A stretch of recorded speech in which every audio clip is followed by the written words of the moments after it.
प्यारे बच्चों, आप सबको भी स्वागत है। आज हम एक नया पाठ बंदरबाट, इस पाठ के बारे में अध्ययन करेंगे। बंदरबाट का अर्थ है बंदर ने दो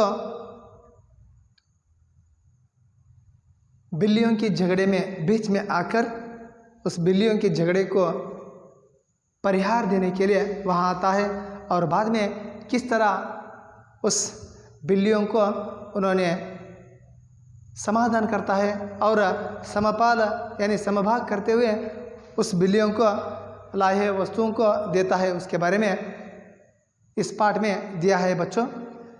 यानी इस पाठ का अर्थ इतना है कि दो व्यक्तियों के झगड़ा तीसरे को लाभ, दो व्यक्तियों के झगड़ा तीसरों के लाभ। उसी तरह दो बिल्लियों की झगड़ा यहाँ बंदर के लाभ। यहाँ आप सभी भी जब छोटे थे तब आपके माँ बाप ने आपको इस कथा को बताया होगा, आप सभी भी सुना होगा और इस पाठ में यही कथा है बच्चों। आप सभी भी इस पाठ को जानते हैं। उसके पहले आपको समाचार पत्र के बाद एक वहाँ पूरक पाठ है, वो पूरक वाचन पाठ है। उस पाठ का नाम नहीं दिया है, पूरक पाठक दिया है, यानी पूरक वाचक दिया है।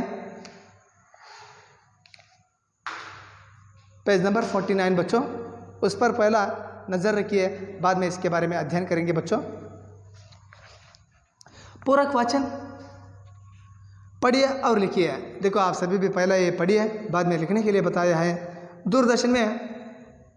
दूरदर्शन के माध्यम से हम सभी संसार के किसी भी स्थान पर होने वाले किसी भी घटना को सीधे प्रसारण द्वारा अपने घर बैठे बैठे देख सकते हैं। विश्व के किसी भी कोने में होने वाला खेलों का आनंद हम घर बैठे बैठे देख सकते हैं।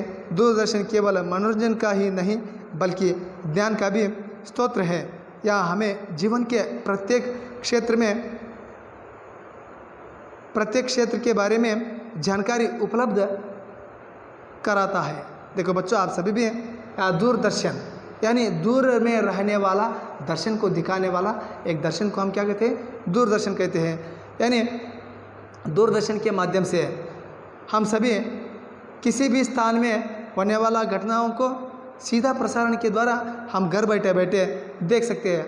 आप सभी भी आज हमारे अनेक राज्यों में होने वाला बारिशों के वातावरण को देख सकते हैं, वहाँ होने वाला बारिशों को घर बैठे बैठे देख सकते हैं। और शारजा में होने वाला IPL मैच को देख रहे हैं आप सभी भी।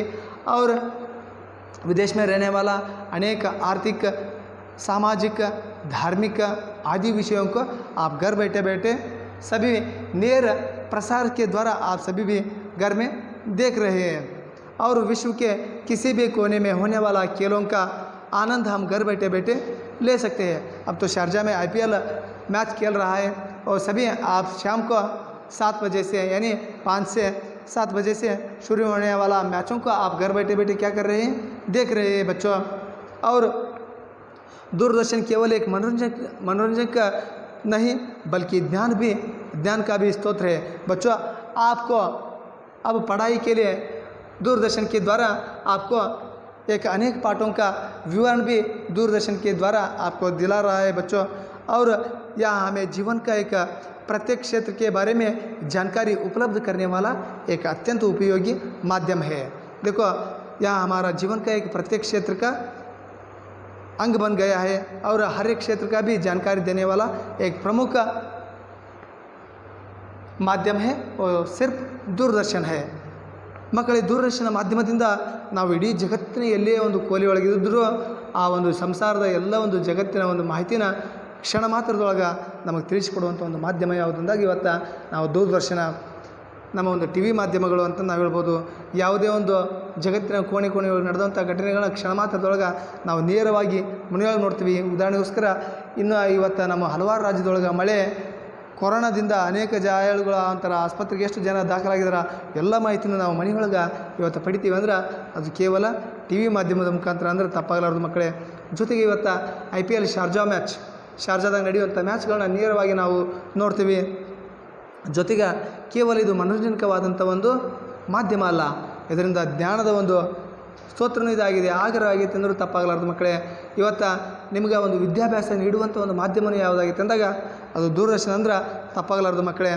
ಜೊತೆಗೆ ಇವತ್ತು ಮನುಷ್ಯನ ಒಂದು ಮಹತ್ವಪೂರ್ಣವಾದಂಥ ಒಂದು ಮಾಹಿತಿ ನೀಡುವಂಥ ಒಂದು ಮಾಧ್ಯಮ ಯಾವುದಂದಾಗ ಟಿ ವಿ, दूरदर्शन अंदर तप्पागलार्दु मಕ್ಕಳೇ. दूरदर्शन के माध्यम से देश में ही नहीं अपितु विदेश में हो रही घटनाओं को, क्रियाकलापों तथा व्यापक सुधारों का जनसामान्य तक पहुंचाया जा सकता है. इसका जनसम्मान के जीवन पर भी गहरा प्रभाव पड़ता है और मनुष्य अपनी जीवन शैली को परिवर्तन करता है. दूरदर्शन सभ्यता व संस्कृति के प्रचार या प्रसार में सहायक होता है. देखो, दूरदर्शन माध्यम से हम देश का ही नहीं बल्कि विदेश में रहने वाला घटनाओं को और कार्यकलापों को, व्यापक सुधारों को जन सम्मान तक पहुंचाने वाला एक माध्यम है. ಇವತ್ತು ಈ ಒಂದು ದೂರದರ್ಶನ ಕೇವಲ ನಮ್ಮ ದೇಶದಲ್ಲಿ, ನಮ್ಮ ಊರಿನ, ನಮ್ಮ ಜಿಲ್ಲೆಯ, ನಮ್ಮ ನಗರದ, ನಮ್ಮ ಒಂದು ಓಣಿಯ ಒಂದು ಮಾಹಿತಿ ತಿಳಿಸಲ್ಲ, ಜೊತೆಗೆ ದೇಶ ವಿದೇಶಗಳ ಒಂದು ಮಾಹಿತಿನ ಕ್ಷಣಭರದೊಳಗೆ ತಿಳಿಸ್ಕೊಡುವಂಥ ಒಂದು ಮಾಧ್ಯಮ. ಆ ಒಂದು ವಿದೇಶದೊಳಗೆ ನಡೆಯುವಂಥ ಘಟನೆಗಳನ್ನಾಯ್ತು, ಕಾರ್ಯಕಲಾಪಗಳನ್ನಾಯ್ತು, ಅಲ್ಲಿ ನಡೆಯುವಂಥ ಸುಧಾರಣೆಗಳನ್ನಾಯ್ತು, ಎಲ್ಲ ಜನಸಾಮಾನ್ಯರಿಗೆ ತಿಳಿಸ್ಕೊಡುವಂಥ ಒಂದು ಮಾಧ್ಯಮ ಯಾವುದು ಅಂದಾಗ ಅದು दूरदर्शन ಅಂದರೆ ತಪ್ಪಾಗಲಾರ್ದು. इसका जनसामान्य के जीवन पर भी गहरा प्रभाव पड़ता है. ಜನಸಾಮಾನ್ಯರಿಗೂ ಆಳವಾದಂಥ ಒಂದು ಪ್ರಭಾವ ಬೀರುವಂಥ ಒಂದು ಮಾಧ್ಯಮ ಯಾವುದಂದಾಗ ಅದು दूरदर्शन ಅಂತ ಹೇಳಿ ತಪ್ಪಾಗಲಾರ್ದು ಮಕ್ಕಳೇ. और मनुष्य अपनी जीवन शैली को परिवर्तन करता है. देखो, मनुष्य की अब जीवन का परिवर्तन करने वाला एक माध्यम है और दूरदर्शन है. ಇವತ್ತು ಮನುಷ್ಯನ ಜೀವನ ಶೈಲಿ ಒಂದು ಪರಿವರ್ತನೆ ನೀಡುವಂಥ ಒಂದು ಮಾಧ್ಯಮ ಯಾವುದಂದಾಗ ಅದು दूरदर्शन ಮಕ್ಕಳು. देखो, इसका जनसामान्य के जीवन पर भी इसका गहरा प्रभाव पड़ता है और मनुष्य अपनी जीवन शैली का परिवर्तन करता है. देखो, मनुष्य के जीवन पर दूरदर्शन के द्वारा गहरा प्रभाव पड़ता है. आज मनुष्य का खाना पान, संस्कृति, आचार विचार सभी भी दूरदर्शन के माध्यम को देखते हुए मनुष्य ने सुधारण कर रहा है.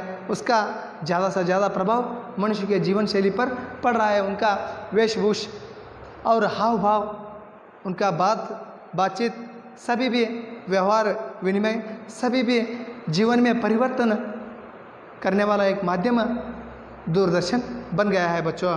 और दूरदर्शन सभ्यता व संस्कृति के प्रचार या प्रसार में सहायक होता है. देखो, यह दूरदर्शन मनुष्य का सभ्यता, संस्कृति तथा प्रचार प्रसार करने का एक सहायक होता है. ಇವತ್ತು ಈ ಒಂದು ದೂರದರ್ಶನ ಮಾಧ್ಯಮಗಳ ಮುಖಾಂತರ ಈ ಮನುಷ್ಯನ ಜೀವನದ ಮೇಲೆ ಬಹಳಷ್ಟು ಪ್ರಭಾವ ಬೀರುತ್ತೆ ಅಂತ ಹೇಳ್ಬೋದು ಮಕ್ಕಳೇ. ಜೊತೆಗೆ ಜೀವನ ಶೈಲಿಯ ಒಂದು ಪರಿವರ್ತನೆಯನ್ನು ಯಾವುದು ಕೂಡ ಅಂತಿತ್ತಂದಾಗ ಅದು ದೂರದರ್ಶನ ಅಂತ ಹೇಳ್ಬೋದು. ದೂರದರ್ಶನ ಮುಖಾಂತರ ಇವತ್ತು ಮನುಷ್ಯನ ಆಚಾರ ವಿಚಾರ ನಡೆ ನುಡಿ ಎಲ್ಲವೂ ಪರಿವರ್ತನೆ ಆಗುವಂಥವು. ಮನುಷ್ಯನ ಒಂದು ಜೀವನ ಶೈಲಿ ಮೇಲೆ ಬಹಳಷ್ಟು ಆದಂಥ ಪ್ರಭಾವ ಬೀರುತ್ತೆ ಅಂದ್ರೆ ತಪ್ಪಾಗಲಾರದು ಮಕ್ಕಳೇ. दूरदर्शन से शिक्षा, विज्ञान, व्यापार, चिकित्सा, युद्ध, कृषि व राजनीति आदि से संबंधित महत्वपूर्ण जानकारियाँ प्राप्त होते हैं. शिक्षा के क्षेत्र में तो दूरदर्शन बहुत ही महत्वपूर्ण सिद्ध हुआ है. शिक्षण कार्य में दूरदर्शन के उपयोग से समय और धन दोनों की ही बचत होती है. सामान्य ज्ञान के विकास के तो दूरदर्शन बहुत ही उपयोगी साबित हुआ है. दूरदर्शन पर व्यावसायिक वस्तुओं की कीमतों में उतार चढ़ाव को देखा सकते हैं. इसके द्वारा हम शहर बाजार की जानकारी भी प्राप्त होती है. देखो, दूरदर्शन के द्वारा शिक्षा, विज्ञान, व्यापार, चिकित्सा, युद्ध, कृषि, राजनीति आदि विषय का महत्वपूर्ण जानकारी हमको मिलता है. ಮಕ್ಕಳು ಇವತ್ತು ದೂರದರ್ಶನ ಮುಖಾಂತರ ನಮ್ಗೆ ಶಿಕ್ಷಣ, ವಿಜ್ಞಾನ, ಚಿಕಿತ್ಸೆ, ಯುದ್ಧ, ಕೃಷಿ, ಕಲೆ, ರಾಜನೀತಿಕತೆ, ಸಾಮಾಜಿಕತೆ, ಆರ್ಥಿಕತೆ ಎಲ್ಲ ಒಂದು ವಿಷಯಗಳ ಸಂಬಂಧ ಮಾಹಿತಿ ನಮಗೆ ದೊರೆತಿದೆ ಅಂದರೆ ತಪ್ಪಾಗಲಾರದು ಮಕ್ಕಳೇ. ಶಿಕ್ಷಾ के क्षेत्र में दूरदर्शन बहुत ही महत्वपूर्ण सिद्ध हुआ है. ಇವತ್ತು ಶಿಕ್ಷಣ ಕ್ಷೇತ್ರದೊಳಗೆ ಒಂದು दूरदर्शन ಬಹಳಷ್ಟು ಕ್ರಾಂತಿಕಾರಿ ಕಿಚ್ಚು ಮೂಡಿಸಿದೆ ಅಂದ್ರೆ ತಪ್ಪಾಗಲಾರದು ಮಕ್ಕಳೇ. शिक्षण कार्य में दूरदर्शन के उपयोग से समय और धन दोनों ही बचत होती है. देखो, शिक्षण क्षेत्र में दूरदर्शन के द्वारा महत्वपूर्ण सिद्ध हुआ है। इसके द्वारा समय और धन दोनों भी बचत होती है। ಇವತ್ತು ಶಿಕ್ಷಣದಲ್ಲಿ ಒಂದು ದೂರದರ್ಶನದ ಉಪಯೋಗದಿಂದ ಹಣ ಮತ್ತು ಸಮಯದ ಒಂದು ಉಪಯೋಗ ಕಡಿಮೆ ಮಾಡಿ ಉಳಿಸ್ಕೋಬೋದು ಅಂತ ಹೇಳ್ಬೋದು. ಅತ್ಯಂತ ಕಡಿಮೆ ಸಮಯದೊಳಗೆ ಹೆಚ್ಚು ಮಾಹಿತಿನ ತಿಳಿಸ್ಕೊಡೋಕೆ ದೂರದರ್ಶನ ಸಹಾಯಕವಾಗೈತಿ. ಜೊತೆಗೆ ಒಂದು ವಿಡಿಯೋದಿಂದ ಕೇವಲ ನಾವು ಮೊದಲು ಏನು ಮಾಡ್ತಿದ್ವಿ ಮಕ್ಕಳೇ, एक कक्षा में कुछ छात्रों को पाठ सिखाते थे, मगर यहाँ दूरदर्शन में प्रसार करने से एक ही शिक्षक लक्षांतर यानी हजारों छात्रों को एक ही समय में पाठ सिखा सकता है. ಇಲ್ಲಿ ನಾವು ಒಂದು ವರ್ಗಕೋಲಿಯೊಳಗೆ ಒಬ್ಬ ಶಿಕ್ಷಕ ಅಲ್ಲಿರುವಂಥ 40, 50 ಅಥವಾ 60 ವಿದ್ಯಾರ್ಥಿಗಳಿಗೆ ಶಿಕ್ಷಣ ನೀಡ್ಬೋದು. ಆದರೆ ದೂರದರ್ಶನದ ಮುಖಾಂತರ ಇಲ್ಲಿ ಶಿಕ್ಷಕ ಒಂದು ವಿಡಿಯೋ ಮಾಡೋದ್ರ ಮುಖಾಂತರ ಲಕ್ಷಾಂತರ ಜನರಿಗೆ, ಸಾವಿರಾರು ಜನರಿಗೆ ಒಂದೇ ವಿಡಿಯೋದೊಳಗೆ ನಾವೇನು ಮಾಡ್ಬೋದು, ವಿಷಯ ಬೋಧನೆ ಮಾಡ್ಬೋದು. ಇಲ್ಲಿ ಸಮಯ ಮತ್ತು ಹಣ ಎರಡೂ ಉಪಯೋಗ ಆತಂದ್ರೆ ತಪ್ಪಾಗಲಾರ್ದು ಮಕ್ಕಳೇ. और सामान्य ज्ञान के विकास में तो दूरदर्शन बहुत ही उपयोग साबित हुआ है. देखो, सामान्य का ज्ञान बढ़ाने के लिए दूरदर्शन बहुत महत्वपूर्ण एक महत्वपूर्ण उपयोगी माध्यम हुआ है. सामान्य ज्ञान बढ़ाने के लिए दूरदर्शन बहुत ही एक उपयोगी माध्यम हुआ है. ಇವತ್ತು ಸಾಮಾನ್ಯ ಜ್ಞಾನ ಬೆಳೆಸಲು ಜನರಿಗೆ ದೂರದರ್ಶನ ಬಹಳಷ್ಟು ಏನಾಗೈತಿ, महत्वपूर्ण ಆಗೈತೆ ಅಂದರೆ ತಪ್ಪಾಗಲಾರ್ದು ಮಕ್ಕಳೇ. दूरदर्शन पर व्यावसायिक वस्तुओं की कीमतों में उतार चढ़ाव को देख सकते हैं. इसके द्वारा हमें शहर बाज़ार की जानकारी प्राप्त कर सकते हैं. देखो, दूरदर्शन व्यावसायिक वस्तुओं की कीमतों का उतार चढ़ाव को देख सकते हैं. ಇವತ್ತು ಕೃಷಿಗೆ ಸಂಬಂಧಪಟ್ಟಂಥ ಒಂದು ಮಾರುಕಟ್ಟೆ ನಿಮಗೆ ಈಗಾಗಲೇ ನೀವು ಹಲವಾರು ಮಾಧ್ಯಮದೊಳಗೆ ನೋಡಿರ್ತೀರಿ ಮಕ್ಕಳೇ. ಆ ಒಂದು ನ್ಯೂಸ್ 20 ಅನ್ನೋ ಒಂದು ಚಾನಲ್ನೊಳಗೆ ಅನ್ನದಾತ ಅನ್ನೋ ಒಂದು ಕಾರ್ಯಕ್ರಮ ಬರ್ತೈತಿ. ರೈತರಿಗೆ ಸಂಬಂಧಪಟ್ಟಂಥ ಒಂದು ಮಾಹಿತಿ ಎಲ್ಲ ಒಂದು ವಿಷಯ ವಿವರಣೆ ನ್ಯೂಸ್ 16 ಅದು. ಆ ಒಂದು ನ್ಯೂಸ್ 16 ನಿಮಗೆ ಅನ್ನದಾತರ ಒಂದು ಮಾಹಿತಿ 6:30 ಬೆಳಿಗ್ಗೆ ಇರ್ತೈತಿ ಮಕ್ಕಳೇ. ಅದನ್ನು ನೋಡ್ಬೋದು. ಪ್ರತಿಯೊಂದು ಚಾನಲ್ನೊಳಗೂ ರೈತರಿಗೆ ಸಂಬಂಧಪಟ್ಟಂಥ ಒಂದು ಮಾರುಕಟ್ಟೆ ಒಂದು ಮಾಹಿತಿ ತಿಳಿಸ್ಕೊಡುವಂಥ ಒಂದು ಮಾಹಿತಿಗಳನ್ನ ನಾವು ನೋಡ್ಬೋದು ಮಕ್ಕಳೇ. इसके द्वारा हमें शहरों बाज़ार की भी जानकारी प्राप्त कर सकते हैं. ಇದಲ್ಲದೆ ಮಕ್ಕಳೇ, ನಮ್ಮ ಒಂದು ಮಾರುಕಟ್ಟೆಯಲ್ಲಿರುವಂಥ ಎಲ್ಲ ವಸ್ತುಗಳ ಒಂದು ಹಣದುಬ್ಬರಗಳನ್ನ ತಿಳಿದುಕೊಳ್ಳೋಕ್ಕೂ ಇದು ಸಹಾಯಕ ಆಗೈತೆ ಅಂತ ಹೇಳ್ಬೋದು. दूरदर्शन मनोरंजन का एक उपयोगी साधन है. देखो, दूरदर्शन एक मनोरंजन का एक उपयोगी साधन है.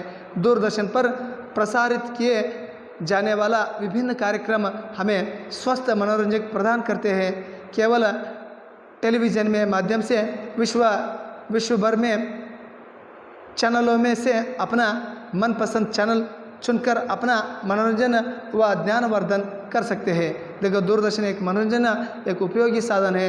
दूरदर्शन प्रसारित किए जाने वाला विभिन्न कार्यक्रम सबको भी स्वस्थ और मनोरंजन प्रदान करते हैं.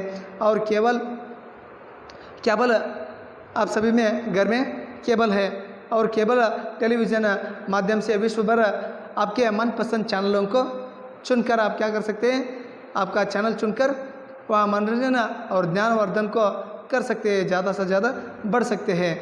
दूरदर्शन ಒಂದು ಅತ್ಯಂತ ಒಂದು ಸುಲಭವಾದಂಥ ಮಾಧ್ಯಮ, ಮನೋರಂಜನೆ ಒಂದು ಸುಲಭವಾದಂಥ ಒಂದು ಮಾಧ್ಯಮ ಅಂದರೆ ತಪ್ಪಾಗಲಾರದು ಮಕ್ಕಳೇ. ದೂರದರ್ಶನದ ಒಂದು ಪ್ರಸಾರ ಆಗುವಂಥ ಒಂದು ವಿಭಿನ್ನ ಕಾರ್ಯಕ್ರಮಗಳು ಇವತ್ತು ಜನರಿಗೆ ಮನೋರಂಜನೆ ನೀಡೋದ್ರ ಜೊತೆಗೆ ಅವರ ಜ್ಞಾನವರ್ಧನೆ ಮಾಡೋಕ್ಕೆ ಸಹಾಯಕ ಆಗುವ ಅಂದರೆ ತಪ್ಪಾಗಲಾರದು ಮಕ್ಕಳೇ. ಇವತ್ತು ನಮಗೆ ಕೇಬಲ್ ಆಪ್ರೇಟರ್ಗಳು ನಮ್ಗೆ ಪಸಂದ ಆಗುವಂಥ ಒಂದು ಚಾನಲ್ಗಳನ್ನು ಆಯ್ಕೆ ಮಾಡೋಕ್ಕೆ ನೀಡಿದ್ದಾರೆ ಮಕ್ಕಳೇ. ಆ ಒಂದು ಚಾನಲ್ಗಳ ಮುಖಾಂತರ ನಮ್ಮ ಜ್ಞಾನವರ್ಧನೆ ಮತ್ತು ನಮ್ಮ ಒಂದು ಅತ್ಯಂತ मनोरंजन ಒಂದು ಕಾರ್ಯಕ್ರಮಗಳನ್ನು ನೋಡೋಕೆ ಇಲ್ಲಿ ಸಹಾಯಕ ಆಗುತ್ತೆ ಅಂದರೆ ತಪ್ಪಾಗಲಾರದು ಮಕ್ಕಳೇ. वहाँ रिक्त स्थान भरने के लिए आपको बताया, देखो, दूरदर्शन केवल डैश ही नहीं बल्कि डैश की स्तोत्र है.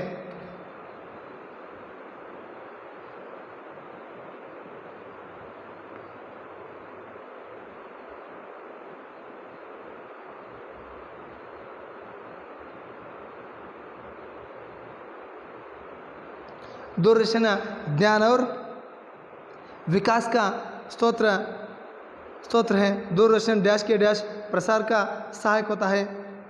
दूरदर्शन से हमारा वीडियो का प्रसार ज़्यादा उपयोगी होता है बच्चों। इसके बारे में अगले क्लास में आपको मैं बताऊंगा। आपका अगला लेसन, अगला पाठ बंदर बाट। इस पाठ के बारे में आज हम अध्ययन करेंगे। बंदर बाट, बंदर बाट कन्नड़ में अर्थ ಮಂಗನ ಒಂದು ಹಂಚಿಕೆ ಅನ್ನೋದನ್ನು ನಾವು ಹೇಳ್ಬೋದು ಮಕ್ಕಳೇ। इस पाठ में आने वाला कुछ शब्दार्थ बच्चों, अकड़ घमंड गर्व, तराजू तोलने का साधन, तಕ್ಕಡಿ ಅಡಾನ ಜಬರ್ದಸ್ತಿ, ರುಕಾನ ಬಲವಂತವಾಗಿ ನಿಲ್ಲಿಸುವುದು, ಗರ್ವದಿಂದ ನಿಲ್ಲಿಸೋದು, ಶೇಷ್ ಬಚಾವ ಉಳಿದಿರುವ, ಮಜ್ದೂರಿ ಪರಿಶ್ರಮದ ಒಂದು ಹಣ, ಆ ಒಂದು ಪರಿಶ್ರಮಕ್ಕೆ ನೀಡುವಂಥ ಒಂದು ಹಣ, ಪಗಾರ, ಸಂಬಳ ಅಂತ ಹೇಳ್ಬೋದು, ದರಾನ ರಕನ ಇಡುವುದು, ಕಾಮನ ಇಚ್ಛಾ ಆಸೆ, ಗವಾನ ಖೋನ ಕಳೆದುಕೊಳ್ಳುವುದು, ಇವೆಲ್ಲ ಒಂದು ಈ ಪಾಠದೊಳಗೆ ಬರುವಂಥ ಶಬ್ದಾರ್ಥಗಳು बच्चों। इस पाठ का आशय देखिए, इस पाठ से आप क्या सीख सकते हैं।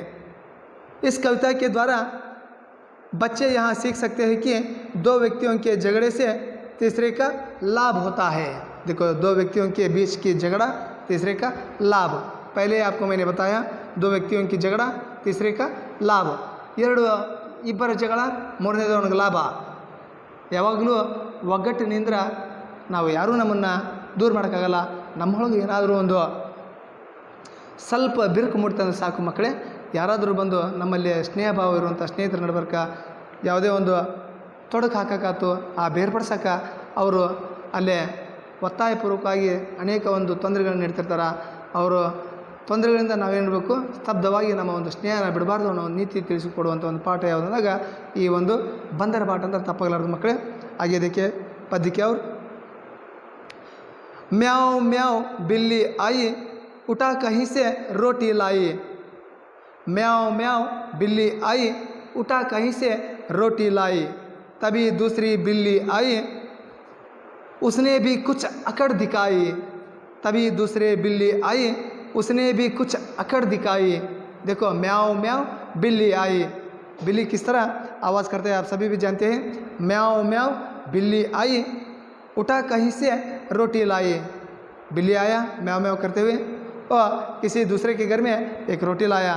तभी दूसरे बिल्ली वहाँ आया, उसने भी कुछ अपना अकड़ दिखाया, अपना घमंड वहाँ दिखाया। उन्होंने आगे बताता है कि बिल्ली यहाँ तो मेरी रोटी छीन के लाई, तूरी कोटी, मेरी रोटी मुझको दे दे, नहीं तो मुझसे झगड़ा ले ले।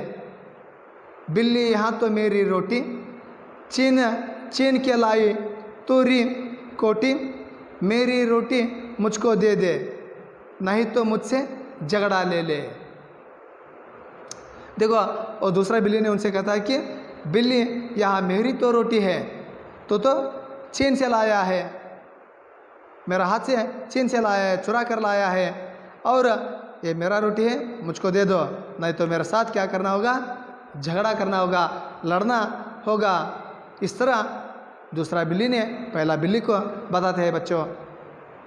ಆ ಒಂದು ಬೆಕ್ಕು ಮೊದಲನೇದಾಗಿ ಮಕ್ಕಳೇ ಬರ್ತೈತಿ, ಮ್ಯಾವ್ ಮ್ಯಾವ್ ಅನ್ನೋ ಒಂದು ಶಬ್ದ ಮಾಡ್ಕೊತ ಆ ಒಂದು ಬೆಕ್ಕು ಬರ್ತೈತಿ। ಎಲ್ಲಿಂದ ಒಂದು ಮನೆಯಿಂದ ರೊಟ್ಟಿ ತೆಗೆದುಕೊಂಡು ಬರ್ತೈತಿ, ಅಷ್ಟರೊಳಗೆ ಅಲ್ಲಿ ಇನ್ನೊಂದು ಬೆಕ್ಕು ಬರ್ತೈತಿ ಮಕ್ಕಳೇ। ಇನ್ನೊಂದು ಬೆಕ್ಕು ಬಂದು ತನ್ನ ಒಂದು ಗರ್ವ ಸೊಕ್ಕಿನಿಂದ ಅದರ ಎದುರಿಗೆ ನಿಂದಿರ್ತೈತಿ। ಆವಾಗ ಅದ್ರಿಗೆ ಮೊದಲನೇ ಬೆಕ್ಕಿಗೆ ಹೇಳ್ತೈತಿ, ಇದು ರೊಟ್ಟಿ ನನ್ನದು, ನೀ ಏನು ಮಾಡಿ ನನ್ನ ಕೋಲಿಂದ ಈ ರೊಟ್ಟಿನ ಕಳುವು ಮಾಡ್ಕೊಂಡ್ಬಂದು ನನ್ನ ರೊಟ್ಟಿನ ನನಗೆ ಕೊಡು, ಇಲ್ಲ ಅಂದ್ರೆ ನನ್ನ ಜೊತೆಗೆ ಏನು ಮಾಡು, ಯುದ್ಧ ಮಾಡಿ ಗೆದ್ದು ಈ ರೊಟ್ಟಿ ಒಯ್ಯಿ ಅಂತಂದು ಆ ಎರಡನೇ ಬೆಕ್ಕು ಮೊದಲನೇ ಬೆಕ್ಕಿಗೆ ಹೇಳ್ತದೆ ಮಕ್ಕಳೇ। ಮುಂದೇನಂತ ನೋಡ್ರಿ। बंदर ने देखा यहाँ झगड़ा, दोनों बिल्ली झगड़ा कर रहे थे। तब पेड़ के ऊपर रहने वाला बंदर ने यहाँ झगड़ा देख लिया। बंदर ने देखा यहाँ झगड़ा, ले तरुजा वहाँ वहाँ वहाँ आड़ा, बोला झगड़ा ठीक नहीं है, बांट के कहना बात सही है। देखो, दोनों बिल्लियों का झगड़ा देख लिया बंदर ने, इसलिए वह एक तराजू लाया उठाकर और बोला झगड़ा ठीक नहीं है, बांट कर कहना ही सही बात है। तुम झगड़ा छोड़कर मुझे आड़ा करने के लिए यानी बांट करने के लिए दे दे तो मैं दोनों को भी समान रूप से रोटी दे दूंगा। इस तरह बोलते हुए उन्होंने तराजू उठा लाया। ಆ ಒಂದು ಎರಡು ಬೆಕ್ಕುಗಳು ಗುದ್ದಾಡಂತಿರ್ತವು। ಆಗ ಮಂಗ ಎಲ್ಲಿಂದ ಗಿಡದ ಮ್ಯಾಗಲಿಂದ ಎಲ್ಲ ಒಂದು ಈ ಜಗಳ ನೋಡ್ತೈತಿ। ಆಗ ಮಂಗ ಕಾಣಿಸ್ತೈತಿ ಈ ಒಂದು ಬೆಕ್ಕುಗಳ ಒಂದು ಜಗಳನ ಬಿಡಿಸಿ ಇವರಿಬ್ಬರಿಗೂ ಸಮಾಧಾನ ಮಾಡಿರಾತು, ನನ್ನ ಒಂದು ಆಸೆಯನ್ನು ಈಡೇರಿಸ್ಕೊಂಡ್ರಾತು ಅಂತ ಮಂಗ ಕೆಳಗಿರು ಬರ್ತೈತಿ, ತಗಡಿ ತೊಗೊಂಬರ್ತೈತಿ। ಆ ಎರಡು ಬೆಕ್ಕಿಗೆ ಸಮಾಧಾನ ಮಾಡ್ತಾ ಹೇಳ್ತೈತಿ, ನೀವು ಗುದ್ದಾಡೋದು ಸರಿಯಲ್ಲ, आप तो ये झगड़ा कर रहे हैं ना, वो तो ठीक नहीं है, आप सभी भी शांत रहे तो मैं आप दोनों को बांट कर रोटी को दे दूंगा, आप सभी बांट कर खा ले तो वो अच्छा होगा। इस तरह बंदर ने दोनों बिल्लियों को बताते हैं। ಮಂಗ ಹೇಳ್ತೈತಿ, ನೀವಿಬ್ಬರು ಜಗಳ ಮಾಡೋದು ಸರಿಯಲ್ಲ, ನಿಮ್ಮಿಬ್ಬರಿಗೂ ನಾನು ಸಮ ಪ್ರಮಾಣವಾಗಿ ಹಂಚ್ಕೊಡ್ತೀನಿ, ನೀವಿಬ್ಬರು ಹಂಚ್ಕೊಂಡು ತಿನ್ನಿರಿ ಅಂತ ಒಂದು ಮಂಗ ಎರಡೂ ಬೆಕ್ಕುಗಳಿಗೆ ಹೇಳ್ತಿದ್ದೆ ಮಕ್ಕಳೇ। ಮುಂದೇನ ನೋಡ್ರಿ, रोटी के 2 टुकड़े करके बंदर ने पलड़ों पर दर के अधिक जो देखा टुकड़ा खाया, बड़ा दूसरा उसे चबाया। देखो, रोटी को 2 टुकड़े करके बंदर ने पलड़ों पर दर के, रोटी को क्या किया, बंदर ने रोटी को 2 टुकड़े कर दिया और पलड़े पर रख दिया और तराजू को उठाया। अधिक जहाँ देखा बंदर ने उस भाग का रोटी को क्या किया, टुकड़ा कर को वो खाया और बड़ा कहा हुआ और उसे फिर एक बार टुकड़ा किया और उसे चबाया। इसी तरह रोटी को क्या किया, टुकड़े टुकड़े करते करते बांटने के बात करते हुए पूरा रोटी को बंदर ने ही खाया। रोटिನ 2 ಭಾಗ ಮಾಡಿ ತಕ್ಕಡಿ ಒಳಗೆ ಹಾಕ್ತು ಮಕ್ಕಳೇ। ತಕ್ಕಡಿ ಒಳಗೆ ಹಾಕಿ ಮ್ಯಾಗೆತ್ತು ತಕ್ಕಡಿ ತೂಕ ಮಾಡ್ತು, ಯಾವ ಕಡೆ ಭಾಗ ರೊಟ್ಟಿ ಹೆಚ್ಚಾತು ಆ ರೊಟ್ಟಿ ಮುರಿತು ತನ್ನ ಬಾಯಿ ಒಳಗೆ ಹಾಕ್ಕೊಂತು ಮಂಗ। ಮತ್ತು ಈ ಕಡೆ ತೂಕ ಹೆಚ್ಚಾತು, ಮತ್ತು ಆ ಕಡೆ ಭಾಗ ರೊಟ್ಟಿ ಮುರಿತು, ಮತ್ತು ತನ್ನ ಬಾಯಿ ಒಳಗೆ ಹಾಕ್ತು, ಮತ್ತು ಈ ಕಡೆ ತೂಕ ಹೆಚ್ಚಾತು, ಮತ್ತು ಈ ಕಡೆ ಮುರಿತು ರೊಟ್ಟಿ। ಇದೇ ರೀತಿಯಾಗಿ ಮಂಗ ಏನು ಮಾಡ್ತು, ರೊಟ್ಟಿನ ಮುರಿಯೋದು ತಾ ತಿನ್ನೋದು, ಇದೇ ರೀತಿಯಾಗಿ ರೊಟ್ಟಿನ ಮುರ್ಕೊಂತ ತಿಂತು ಮಕ್ಕಳೇ। ಕೊನೆಯದಾಗಿ ಏನಾಯ್ತು ನೋಡ್ರಿ, रोटी थोड़ी शेष रही जब बंदर ने बोला, सुन लो अब तुम, यहाँ टुकड़ा मेरी मजदूरी, हुई कामना मेरी पूरी। देखो, रोटी थोड़ी शेष रही जब बंदर ने बोला, अब तक आप लोगों को मैंने बांटा है ना, ये मेरी मजदूरी का पैसा है, इसलिए ये टुकड़ा मेरा है। इस तरह बोलते हुए वो टुकड़ा भी बंदर ने खा लिया। तब उन्होंने आगे बताया, हुई कामना मेरी पूरी, मैं जिस कामने से आपके पास आया वो कामना पूरा हुआ मेरा। इस तरह बताते हुए बंदर ने वहाँ से चला गया। ಆ ಒಂದು ರೊಟ್ಟಿನ ಈ ರೀತಿಯಾಗಿ ಮುರಿದು ಬೆಕ್ಕಿಗೆ ತೋರಿಸ್ಕೊಂತ ಮಂಗ ತಿನ್ನಂತಿತ್ತು। ಇದೇ ರೀತಿಯಾಗಿ ಬೆಕ್ಕುಗಳು ನೋಡ್ಕೊತ ಕುಂತಿದ್ವು, ತಕ್ಕಡಿ ಒಳಗೆ ಯಾವ ಭಾಗ ಸಮನಾಗಿ ಹಂಚ್ಕೊಡ್ತೈತಿ ಮಂಗ ಅಂತ ನೋಡ್ಕೊಂಡು ಕುಂತಿದ್ವು। ಆದ್ರೆ ಮಂಗ ಪ್ರತಿಯೊಂದು ತುಕಡಿ ಮಾಡ್ತಿತ್ತು, ಬಾಯಿ ಒಳಗೆ ಕುಂತಿತ್ತು, ತುಂಡು ಮಾಡ್ತಿತ್ತು, ಬಾಯಿ ಒಳಗೆ ಕುಂತಿತ್ತು। ಇದೇ ರೀತಿಯಾಗಿ ರೊಟ್ಟಿನೆಲ್ಲ ತಿನ್ಕೊಂತ ಕೊನೆಯದಾಗಿ ಒಂದು ಭಾಗ ಉಳಿದಿತ್ತು। ಆಗ ಮಂಗ ಹೇಳ್ತು, ನೋಡ್ರಿ ಬೆಕ್ಕುಗಳ ಕೇಳ್ರಿ, ಇಷ್ಟೊತ್ತನ ನಿಮಗೆಲ್ಲರಿಗೂ ಹಂಚಿ ನಂಗೆ ಭಾಳ ಇದಾಗೈತಿ, ಇದು ನಾನು ಮಾಡಿದಂಥ ಇಷ್ಟೊತ್ತನ ಒಂದು ಪರಿಶ್ರಮದ ನನ್ನ ಒಂದು ಸಂಭಾವನೆ, ನನ್ನ ಒಂದು ಸಂಬಳ ಅಂಥೇಳಿ ಆ ತುಕಡಿನೂ ಏನು ಮಾಡ್ತೈತಿ ತನ್ನ ಬಾಯೊಳಗೆ ಹಾಕ್ಕೊಂಡು ಮಕ್ಕಳೇ ಆ ಒಂದು ಮಂಗ ರೊಟ್ಟಿನ ತಿನ್ನುತ್ತಾ ಆಗ ಮತ್ತೆ ಹೇಳ್ತೈತಿ, ಹುಯಿ ಕಾಮನ ಮೇರಿ ಪೂರಿ, ನಾ ಬಂದಿದ್ನೆಲ್ಲ ನನ್ನ ಆಸೆ ಸಂಪೂರ್ಣವಾಗಿ ಆಯಿತು ಅಂತ ಖುಷಿಯಿಂದ ಮಂಗ ಅಲ್ಲಿಂದ ಓಡೋಗುತ್ತೆ ಮಕ್ಕಳೇ। बिल्लियों के कुछ हाथ न आया, झगड़े में था सभी गवाया। देखो, बिल्लियों के कुछ हाथ न आया, दोनों बिल्ली झगड़ा कर रहा था, तब बंदर आकर पूरा रोटी को चबाया। बिल्लियों को कुछ भी नहीं बचा, झगड़े में वो सभी गवाया। ಎರಡೂ ಬೆಕ್ಕುಗಳು ಕೈಯೊಳಗೆ ಬಂದಂಥ ತುತ್ತನ್ನು ಜಗಳ ಮಾಡಿದ್ವು। ಕೊನೆಗೆ ಈ ಒಂದು ಜಗಳದ ಒಂದು ಲಾಭನ ಯಾತು ಅಂತಂದ್ರೆ ಮಂಗ ತೆಗೆದುಕೊಂಡು ಎಲ್ಲ ರೊಟ್ಟಿನ ತಿಂತು ಮಕ್ಕಳೇ। ಆ ಕಾರಣದ ಯಾವುದೇ ಒಂದು ಜಗಳ ನಿಮ್ಮ ಸ್ನೇಹಿತರ ನಡಬರ್ಕ ಒಂದು ಜಗಳ ಇತ್ತಂದ್ರೆ ಅದನ್ನು ಅಲ್ಲೇ ಪರಿಹರಿಸ್ಕೊಂಡ್ಬಿಡ್ಬೇಕು, ಇಲ್ಲಾಂದ್ರೆ ನಿಮ್ಮನ್ನ ಒಂದು ಲಾಭನ ಪಡೆದು ನಿಮ್ಮಿಂದ ಅನೇಕ ಒಬ್ಬ ವ್ಯಕ್ತಿಗಳು ನಿಮ್ಮನ್ನು ಏನು ಮಾಡ್ತಿರ್ತಾರೆ, ಬಳಸ್ಕೊತಿರ್ತಾರೆ। ಈ ಒಂದು ಕಥೆಯ ಒಂದು ಉದ್ದೇಶ ಇಬ್ಬರ ಜಗಳ, ಮೂರನೇದೊಂದು ಲಾಭ। ನಮ್ಮ ಒಂದು ಯಾವುದೇ ಒಂದು ಸ್ನೇಹಿತರಿರಲಿ ಯಾರೇ ಇದ್ದಾಗ ಅವ್ರ ಜೊತೆಗೆ ನಾವು ಏನಾದರೂ ಜಗಳ ಮಾಡಿದ್ರೆ ಮರುದಿನ ಹೋಗಿ ಅವರಲ್ಲಿ ಕ್ಷಮೆ ಯಾಚಿಸ್ರಿ। ಏನು ನೀವು ಸಣ್ಣವರಾಗ್ಬಿಡಲ್ಲ, ಅವರಲ್ಲಿ ಕ್ಷಮೆ ಯಾಚಿಸಿ ನೀವು ಮತ್ತೆ ಹೊಂದಾಣಿಕೆಯಿಂದ ಸ್ನೇಹಿತರಾಗಿರ್ರಿ. ಯಾಕಂದರೆ ಈ ಸ್ನೇಹ ನಿಮ್ಮಲ್ಲಿ ಬಿರುಕು ಮೂಡ್ತಂದ್ರೆ ಆ ಒಂದು ಜಗಳ ಹಚ್ಚೋರ ಇನ್ನೊಬ್ರು ಇರ್ತಾರೆ. ಆ ಕಾರಣದಿಂದ ನಿಮ್ಮ ಸ್ನೇಹಿತರಲ್ಲಿ ಏನಾದರೂ ಜಗಳ ಇತ್ತಂದ್ರೆ ನೀವು ಅವರಲ್ಲಿ ಕ್ಷಮೆ ಕೇಳಿ ಅವ್ರ ಜೊತೆಗೆ ಹೊಂದಾಣಿಕೆಯಿಂದ ಇರೋದನ್ನು ಕಲ್ತ್ರೆ ಭಾಳಷ್ಟು ಉಪಯೋಗ ಮಕ್ಕಳೇ. वहाँ आपको एक वाक्य में उत्तर लिखने का कुछ प्रश्न दिया है बच्चों, उसका उत्तर दीजिए. बिल्ली क्या लेकर आई? बिल्ली रोटी लेकर आई. दूसरे बिल्ली ने क्या दिखाया? दूसरे बिल्ली ने अकड़ दिखाया. बंदर क्या लेकर आया? बंदर तराजू लेकर आया. बिल्लियों को क्या मिला? बिल्लियों को कुछ भी नहीं मिला. बंदर ने रोटी का बांट कर कैसे किया? बंदर ने रोटी को 2 टुकड़े कर दिया और पलड़े पर रखा. जहाँ रोटी ज़्यादा हुआ तब उस रोटी को पाट कर खाया. उसी तरह रोटी को ज़्यादा कहाँ हुआ उस रोटी को बांटते हुए रोटी को सभी खा दिया. इस पाठ का आपको क्या सीख मिलते हैं? 2 व्यक्तियों का झगड़ा, तीसरे का लाभ, ऐसे काम को मिलते हैं. आपके कौन सा पकवान पसंद है? उन्हें बनाने के लिए किन चीज़ ज़रूरत पड़ती है पता कीजिए और सूची बनाइए. बच्चों आपका मनपसंद पकवान आप लिखिए और उस किस तरह प्रकार करना है उसका जानकारी आप सभी भी घर में लिखिए. यहाँ भावार्थ लिखने के लिए आपको बताया. देखो, बंदर ने देखा यहाँ झगड़ा, ले तारू जा. वहाँ आड़ा बोला झगड़ा ठीक नहीं है, पांट के खाना बात सही है. यहाँ आपको भावार्थ लिखने के लिए बताया है. आप ये लिखना है कि बंदर ने जब बिल्लियों का झगड़ा देख लिया, बाद में बंदर ने एक तराजू उठा कर लाया और दोनों बिल्लियों को उन्होंने बताया झगड़ा करना ठीक नहीं है, बांट कर करना सही है. और तुम दोनों मुझे बताए तो मैं दोनों को बांट कर दे दूंगा इस तराजू में. इस तरह बताते हुए रोटी को ले लिया. इस तरह दोनों बिल्लियों को समाधान यानी उसे शांत करते हुए बंदर ने दोनों बिल्लियों को बताया.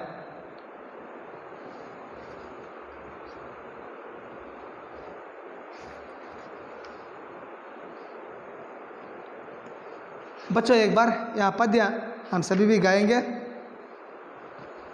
पहले मैं गाऊंगा, उसी प्रकार आप भी गाइए. म्याऊं म्याऊं बिल्ली आई, उठा कहीं से रोटी लाई.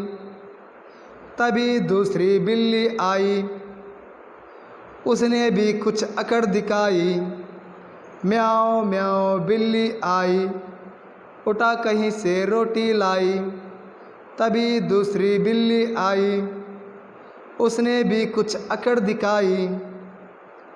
बोली यहाँ तो मेरी रोटी, बोली यहाँ तो मेरी रोटी. छीन के लाई तूरी कोटी, छीन के लाई तूरी कोटी. मेरी रोटी मुझको दे दे, मेरी रोटी मुझको दे दे. नहीं तो मुझसे झगड़ा ले ले, नहीं तो मुझसे झगड़ा ले ले. बंदर ने देखा यहाँ झगड़ा, बंदर ने देखा यहाँ झगड़ा. ले तरो जा वहाँ वहाँ आड़ा, ले तरो जा वहाँ वहाँ आड़ा. बोला झगड़ा ठीक नहीं है, बोला झगड़ा ठीक नहीं है. बांट के खाना बात सही है, बांट के खाना बात सही है. रोटी के 2 टुकड़े करके, रोटी के 2 टुकड़े करके. बंदर ने पलड़ों पर धर के, बंदर ने पलड़ों पर धर के. अधिक जो देखा टुकड़े खाया, अधिक जो देखा टुकड़ा खाया.